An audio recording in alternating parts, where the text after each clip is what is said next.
Jeff Flake, the Susan Collins of Arizona, if you will.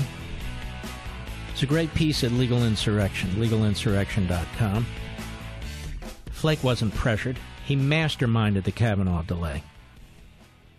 According to a report published in Politico, Senator Jeff Flake chose to appear pressured when, in fact, he masterminded the latest Kavanaugh delay. His subsequent media statements about his motivations and his media appearances in light of this report suggest Flake's true motivations are far less pure than he would have us believe. Flake's focus on optics, on his raw ambition, probably for 2020, and on the kind of swamp creature political maneuvering surrounding this planned reversal paints for the American people a hideous and disturbing portrait of the Arizona senator. On Friday, Flake told The Atlantic, a left-wing publication and site, that he insisted on the 7th FBI investigation into Judge Brett Kavanaugh because he was trying to save two institutions, the Senate and the Supreme Court. Now imagine that, ladies and gentlemen. He's the Abraham Lincoln of our time.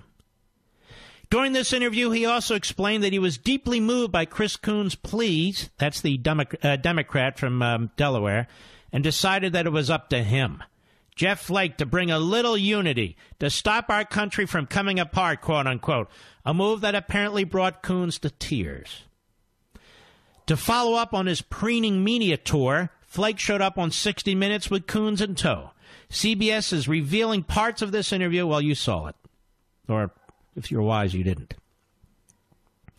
Well, here's part of the interview. In an interview with 60 Minutes correspondent Scott Pelling, that moron, airing Senators Flake and Coons discussed what they thought of Kavanaugh's emotional testimony. Both senators were instrumental in delaying a floor vote on Kavanaugh's nomination for a week while the FBI conducts an investigation into claims against him. Coons said Kavanaugh's reaction to questions posed by Democratic Senators Dianne Feinstein and Amy Klobuchar about his drinking and behavior in high school went over the line. Are you kidding me? You're not allowed to push back against a senator who's accusing you of sexual acts and drinking and all. You're not allowed to push back. You see how thin-skinned they are, folks? He was clearly belligerent, aggressive, angry, and I thought there was a tough dynamic there, and I watched him. Part of me thought, this is a man who believes that he did nothing wrong, and he's completely unjustly accused, and he's being railroaded, and he's furious about it, said Coons. Coons added that Kavanaugh's more partisan responses, though, made him question his fitness for the bench. Now, let me just stop you there. So this idiot Flake, this is his buddy, Chris Coons of Delaware, who's out to destroy Kavanaugh. And he positions himself as Coons. You know, I really thought this was a good guy. And so until he actually started pushing back. You don't get to do that. Don't you know we're United States senators? Yeah, I know. And I know you, clown, you still wear boxer shorts. You still take a crap like everybody else. We know who you are and what you are, you jerk. Oh, I'm the honorable. You're dishonorable. There were some lines, he said, that he delivered that were sharper, more partisan, more, this is the Clintons paying me back. This is a Democratic smear campaign that I was surprised. It is a He was surprised. The lawyers are left-wing, well-known activists, Democrats, Dr. Ford, other accuser, Avenatti. Oh, look at that. It can't be a Democrat. Whatever. Flake said he didn't like Kavanaugh's mention of the Clintons and whatnot, quote-unquote, but added, I had to put myself in that spot. I think you give a little leeway there. Now, Flake's positioning of himself as some sort of unifying force whose sole mission is to save the Senate and the Supreme Court because he's driven by patriotic desires for national unity is unraveling. The plot to further stall the Kavanaugh nomination was hatched Thursday night in Senator Susan Collins' office. Isn't it nice, ladies and gentlemen, that she's been in the witness protection program? I suspect she's the maestro behind the whole damn thing. Anyway, also allegedly in attendance were Senators Lisa Murkowski and Joe Manchin. The four put their heads together and came up with a 7 IQ. No, I said that. The four put their heads together and realized that as only Flake serves on the Judiciary Committee, they couldn't pull off their devious plot without the assistance of another senator serving on the committee. They somehow landed on Senator Chris Coons, and as noted above, Flake has been putting him to good use as a political prop and general useful idiot. As the Politico report goes, in Susan Collins' third-floor office in the Capitol, she and her Republican colleagues Flake and Murkowski, joined by Joe Manchin, agreed they had the power to make or break Kavanaugh. And without settling on precise details, they decided to use their leverage to insist on a confirmation process that allowed them to reach a comfort level with Kavanaugh's situation, rather than to kill the Supreme Court nomination outright. What resulted on Friday afternoon threw Washington into chaos and guaranteed another week of uncertainty and suspense. I'm not done with this, ladies and gentlemen. You haven't heard about this. It's been in Politico. Legal Insurrection is promoting it. But I'm telling millions of you, what actually happened in the shadows is not what you're hearing at all over the damn weekend, despite 24/7. I'll be right back.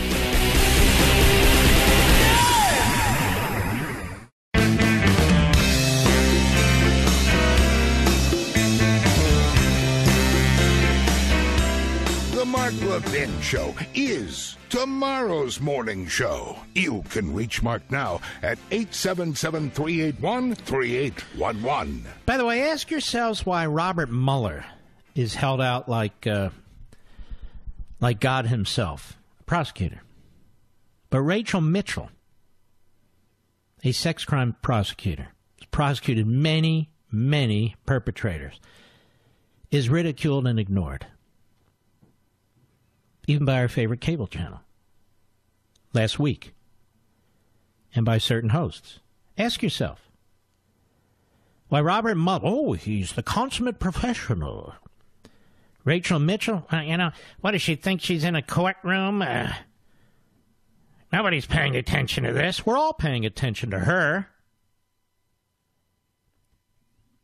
Let me continue this, Mr. Producer. We'll get to the other. Susan Collins' third-floor office in the Capitol, she and her Republican colleagues, Jeff Flake and Murkowski, joined by Democrat Joe Manchin, agreed they had the power to make or break Kavanaugh. And without settling on precise details, they decided to use their leverage to insist on a process that would allow them to reach a comfort level with Kavanaugh's confirmation process and seek more information, rather than to kill his Supreme Court nomination outright. According to two people familiar with the meeting, that's two senators leaking. What resulted on Friday afternoon threw Washington into chaos and guaranteed another week of uncertainty and another week of character assassination and one-way character assassination surrounding Kavanaugh's confirmation. Just hours after Flake endorsed Kavanaugh and seemed to put him on a path to the high court, the Arizonan said he first wanted a week-long FBI investigation into Ford's allegation that the judge assaulted her. It was a victory for Democrats who'd been demanding such a probe, to no avail. Promises to define the retiring Flake's legacy as someone who refused to let Kavanaugh get a vote while under a cloud of doubt. But the Flake-led rebellion, however long it lasts, had been building for nearly 2 weeks. Though Murkowski, Collins, and Manchin all endorsed the FBI investigation on Friday, Flake needed another partner to pull off his move because none of them serves on the Judiciary Committee. So Flake, who's been mocked for writing a book blasting the Trump presidency, only to vote for his agenda, teamed up with a Democrat.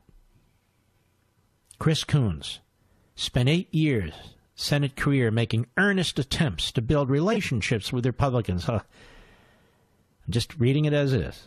At times to liberals' annoyance.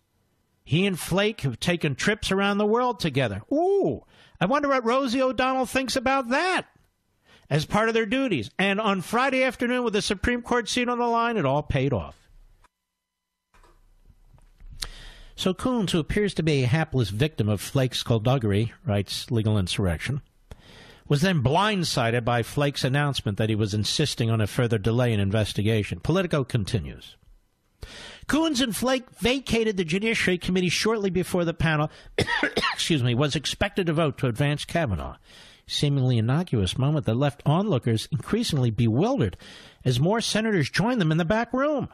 They returned minutes later with a deal that forced Republican leaders to bow to the minority's demand for an FBI probe, delaying the confirmation for as much as a week. I did not expect him to do this today, Coons said of Flake, speaking for nearly everyone in official Washington. So, Legal Insurrection points out Flake's plot doesn't stop there. It includes signaling to Senate Republicans that his intentions are not to bring down Kavanaugh. It's unclear how true that is. But here's Politico. It continues. In fact, Flake was playing a longer game. He said his statement supporting Kavanaugh was a signal to Republicans that he wasn't joining the Democratic resistance and would show he wasn't out to bring Kavanaugh's nomination down. I hoped that would help provide leverage, Flake recounted, but he needed some Democrats to endorse the FBI investigation, if not Kavanaugh's nomination, to get fellow Republicans to agree. Flake wanted to demonstrate that the process is fair, at least even if Democrats are not going to vote for Kavanaugh, he added. Flake wouldn't say whether the protesters played a role in his decision, but he acknowledged he was in the middle of a remarkable moment and ticked off his interactions with a lot of people on the phone, email, text, walking around the Capitol, you name it. Wonder if he spoke to the Duke lacrosse players. In his speech, little noticed at the time, Coons suggested that someone with a partisan agenda might have leaked to the media Ford's letter alleging the assault, harmonizing with what Republicans had been saying for days. Coons' speech also repeated his request for an FBI investigation. It was exactly what Flake was looking for. Not long afterward, Coons and Flake repaired to a committee anteroom to hash out an agreement. Democrats would endorse a one-week FBI investigation into Kavanaugh, and Flake would use his leverage in the narrowly divided Senate and threaten to vote no on the floor if Republicans refused to go along. Now, there's something somewhat disturbing revelation in the remaining Politico report. Quote, Collins asked, that's Susan Collins, that Kavanaugh's friend Mark Judge, whom Dr. Ford alleges was in the room during the alleged assault, sign a letter and send it to the committee rather than let his lawyer do it, according to two Republican senators. The letter was turned around in a matter of hours, and Murkowski had endorsed an FBI investigation days before, only to change her tune after meeting for more than a half hour privately with McConnell. Meanwhile, Flake, again with Coons in tow, was proclaimed a hero at Saturday's Global Citizens Festival and got his 60 Minutes interview. A one-term senator who has accomplished nothing but self-promotion and endless spitballs against the President of the United States, who couldn't get elected dog catcher in Arizona. That Jeff Flake. He, Susan Collins, Murkowski, are the Republicans who did this. And I want to say something to all three of them. If you three lousy, good-for-nothing, useless senators cost us the Supreme Court when we have Republican control of all the branches of government because that's what the people wanted to do, it is you, politically, who will be held to account for destroying these institutions and for turning them over to the left. I want the people of Maine to know, the people of Alaska to know, that when the primary season comes up, we will do everything in our power, even in these states where apparently there's a lot of liberals or a lot of cross-party voting. We will do everything in our power to challenge these women. Everything in our power to challenge Collins and Murkowski. And we do it for our children, we do it for our grandchildren, and we do it for our country. This isn't some damn game where a couple of senators from Maine and Alaska get to tell the country where to go. And in this case, they told us to go to hell. The media celebrate these people as the media celebrate all on the left, as the media cover for the left, because they are of the left. And when you have individuals like Collins and Murkowski and the rest of them doing what they do, then we need to do what we have to do in order to protect this republic. And I'm not kidding. This is a country we're going to be leaving to our kids and grandkids. And we cannot have a half-wit like Collins and a no-wit like Murkowski and a nitwit like Flake, the three of them, the three stooges of the Republican Party, determine the fate of this country.